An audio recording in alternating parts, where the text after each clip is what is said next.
Vamos falar sobre sustentabilidade? Ou melhor, vamos falar das estratégias que as empresas usam para enganar você sobre a sustentabilidade dos produtos delas? Bom, eu sou o Codelo, sou designer e hoje eu vou falar sobre design para sustentabilidade, mais especificamente sobre o greenwashing. Então, vem comigo.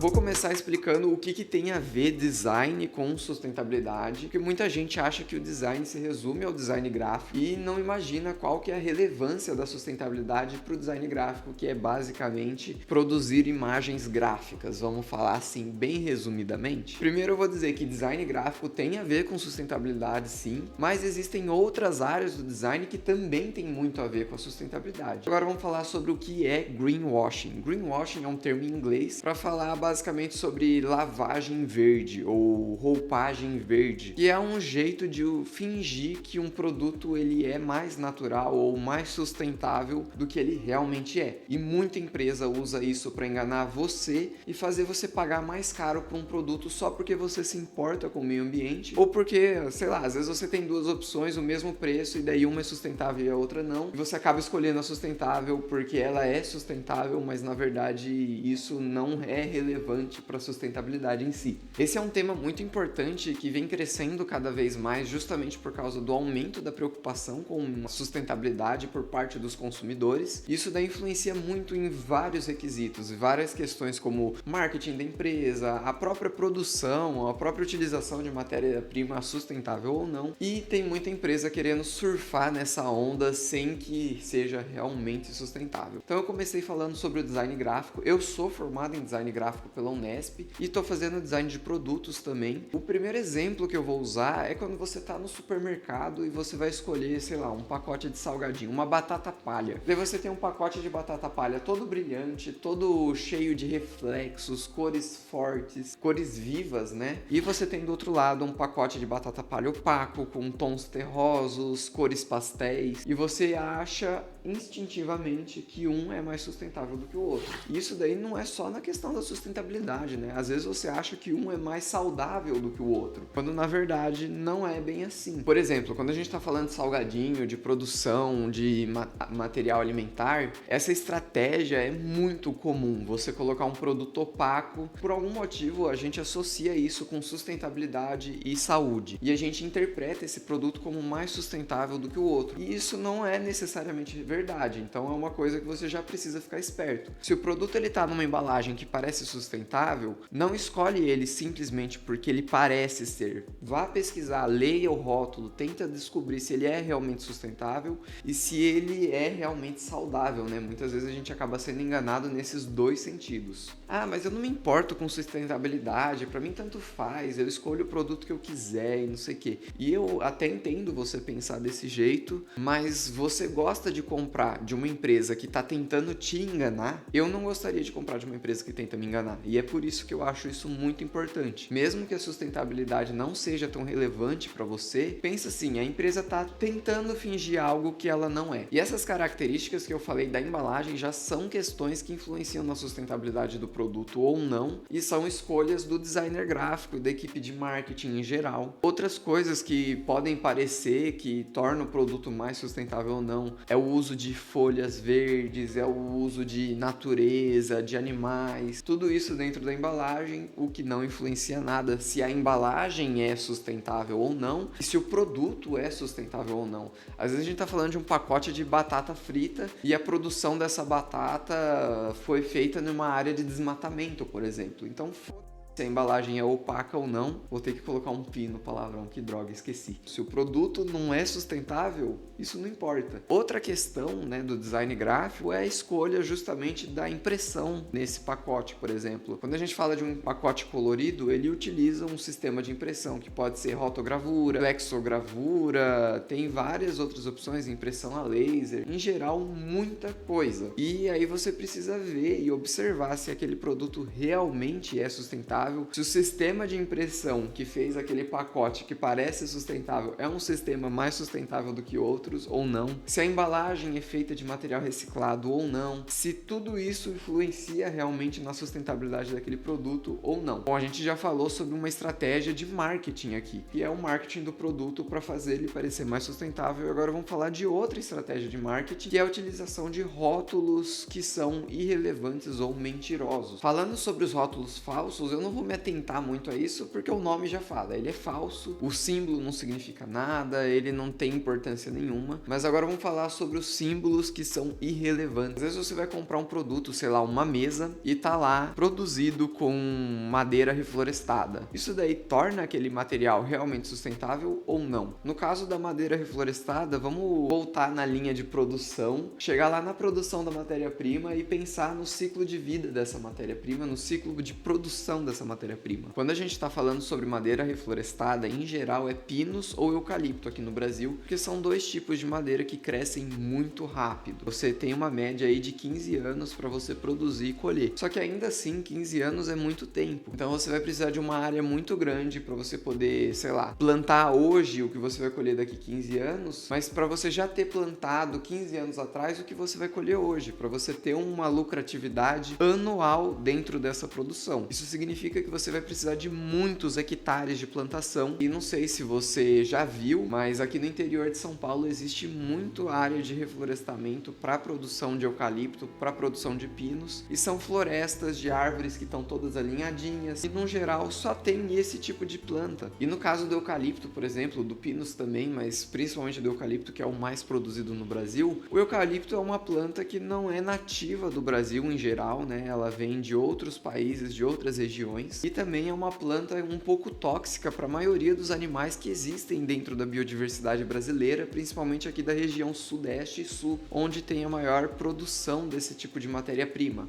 Então você tem uma floresta muito grande, que ela não abriga insetos, não abriga animais herbívoros, consequentemente não abriga animais carnívoros, e no fim das contas você tem um deserto verde, que é basicamente uma área verde, uma plantação, mas que ela não é um habitat ideal para quase nenhum animal no Brasil, e sem contar nos pesticidas e agrotóxicos que utilizam nessa produção, contaminam o solo, contaminam lençóis freáticos, matam animais e contaminam até os seres humanos que moram na região e utilizam de água de lençol freático ou de aquífero. Então, no fim das contas, você tem uma madeira reflorestada, ou seja, você não desmatou uma área para produzir aquele móvel, mas ao mesmo tempo essa matéria-prima não é tão sustentável quanto ela parece. E em muitos casos, para você fazer essa fazenda, você desmata uma área muito grande também, que é uma área de mata nativa, e começa a produzir madeira reflorestada. Então é pior ainda, né? Você não vai ter sustentabilidade quase nenhuma. Estratégias produtivas para você contornar isso daí é você usar os sistemas de cultura auxiliar, quando você tem a plantação que é de interesse, né, para produção, mas você também tem uma vegetação ali que ajuda na plantação e também ajuda a manter a biodiversidade. Então existem plantas que são pesticidas naturais, que vão afastar insetos, vão afastar animais que são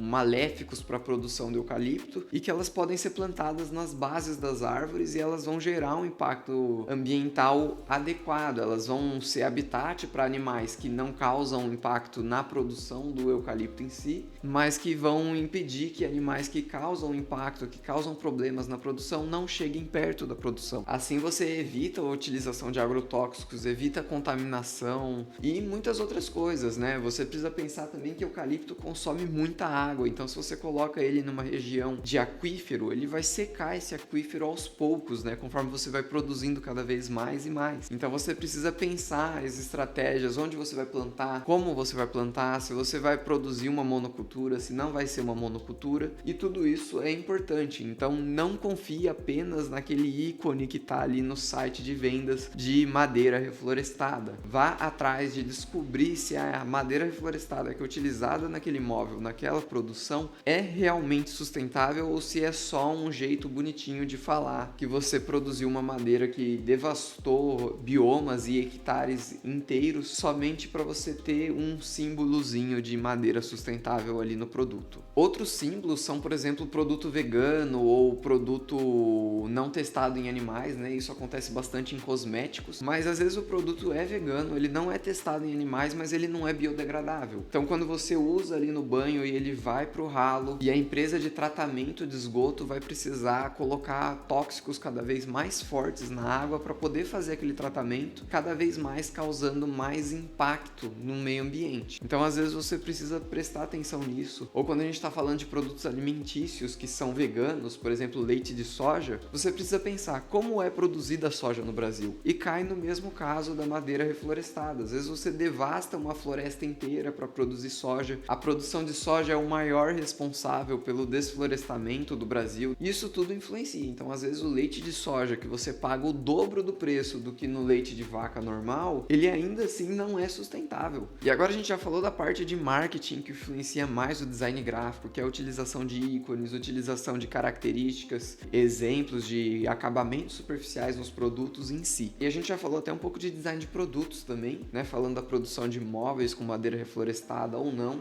E agora a gente pode falar de outras estratégias que as empresas usam, que é, por exemplo, culpar o próprio consumidor sobre a sustentabilidade ou não daquele produto. Principalmente refrigerante usa muito dessa estratégia, que é o recicle-me grandão na lateral do refrigerante, que é basicamente, olha, eu produzi 1 bilhão de garrafa PET, eu distribuí essas garrafas PETs e eu não vou fazer logística reversa, eu não vou recolher essas garrafas e você que é culpado se ela não for reciclada ou não. E não é bem assim que funciona, né? No Brasil, a gente tem uma lei que é a lei dos pneus. Os pneus, eles precisam ser reciclados pelas empresas que produzem. Então, se você produz um pneu, você precisa recolher esse pneu e isso daí aumenta um pouco o preço da produção do pneu, mas você causa um impacto ambiental muito positivo, né? A gente não vê pneu largado por aí em quase lugar nenhum, né? O pneu, a maioria dos pneus ou eles são reciclados ou eles são queimados para produção de energia elétrica. Isso daí são soluções realmente sustentáveis, só acontecem porque a lei, né, o governo, ele força que isso aconteça. Então, quando a gente está cobrando sustentabilidade das empresas, a gente também precisa cobrar isso do governo, porque se não existir um sistema de incentivo e um sistema que obrigue as empresas a fazer isso, muitas delas não vão fazer. E no caso das garrafas PETs, é um absurdo você comprar um produto escrito recicle-me, que você pode separar ele, né, os recicláveis dos não recicláveis. No fim das contas, depois da coleta, os dois vão parar no mesmo lugar. Um exemplo de empresa que se preocupa realmente com a reciclabilidade dos produtos dela e que realmente se esforça para fazer a logística reversa da coleta desses produtos é a Samsung. Isso aqui não é uma publi, não é uma propaganda da Samsung, mas é um bom exemplo, né? Que é uma empresa que ela tem um sistema ali que você pode entrar em contato e solicitar a coleta do seu produto eletroeletrônico para que eles façam a reciclagem e não necessariamente precisa ser um produto da Samsung. Às vezes eles vão lá, coletam o seu produto, né? Quando você compra um produto novo e eles levam esse produto para ser reciclado, para ser estudado, para ser pesquisado e você vai ter um benefício mútuo aí. Tanto o consumidor que vai conseguir se livrar de um produto que ele não quer mais de uma maneira simples, quanto a empresa que vai poder pesquisar e reciclar a matéria-prima de uma maneira mais barata do que se eles precisassem utilizar de outros sistemas para fazer isso. Outro exemplo de logística reversa que funciona muito bem e que causa um impacto ambiental e um impacto social muito grande no Brasil é a reciclagem do alumínio, né? Tem muitas empresas cooperativas de coleta de alumínio, né? Coleta de latinhas, que vendem o alumínio pelo preço do quilo